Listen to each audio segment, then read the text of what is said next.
आता है।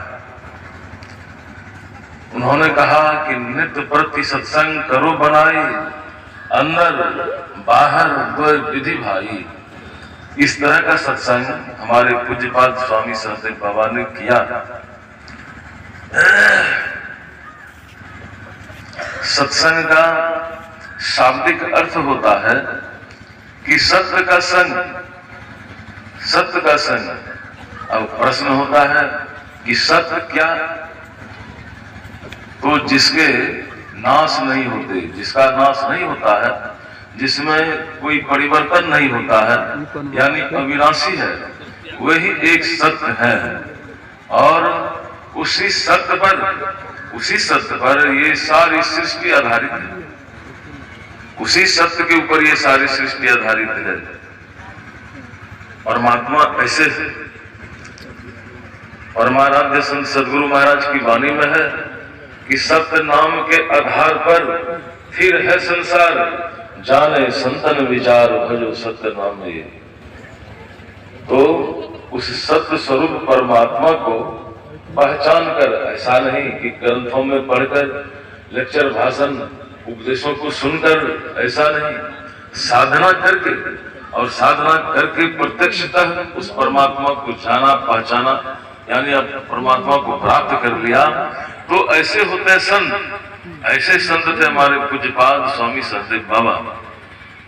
ऐसे संत होते हैं। तो सत्संग में संतों की वाणी अमृत होती है, संतों का वचन अमृत होता है। तो संत वचनामृत पान करने के लिए हम सब लोग यहाँ पर एकत्रित हुए हैं।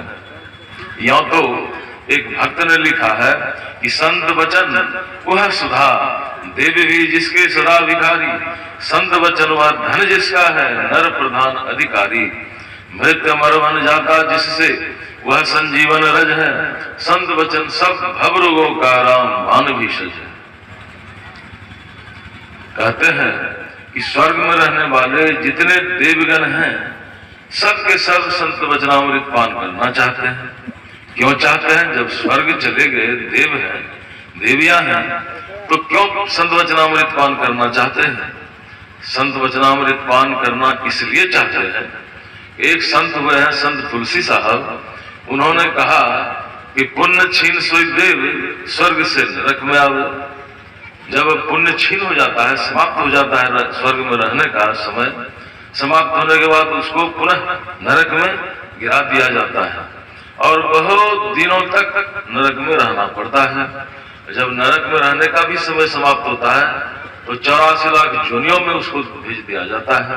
पुण्य छीन सोई देव, स्वर्ग से नरक में आवे, भर में चारों खान, पुण्य कही ताहिरी जावे।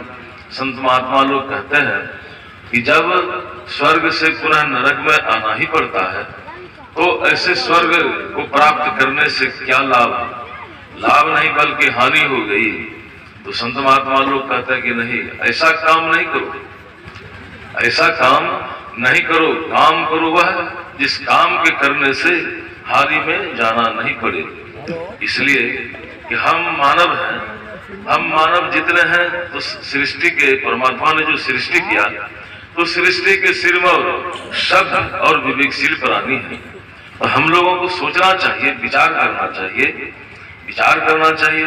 विद्वानों का कहना है कि काम करने के पहले जो खूब अच्छी तरह सोचता है, विचारता है, सोच विचार करके काम को करता है, तो यह उसकी बुद्धिमानी कहलाती है।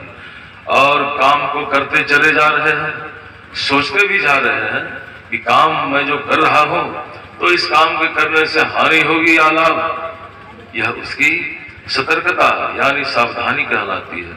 और सोचे विचारे बुझे समझे कुछ नहीं, काम को करते चले जा रहे हैं, करते चले जा रहे हैं। परिणाम यदि काम बिगड़ गया, हानि हो गई, पश्चाताप करने लग गए, दुख उठाना पड़ रहा है, तो यह उसकी नादानी यानी मूर्खता कहलाती है। तो इसलिए हम सब लोगों को सोचना चाहिए, विचार करना चाहिए कि कैसे कर्मों को करना चाहिए। एक स्थल पर लिखा है कि वेद शास्त्र अनुभूति तपस्या का जिसमें संचय है, संतों का बर बरद वचन वह मंगलमय निर्भय है। मतलब जो संत होते हैं तो उन्होंने जो तपस्या की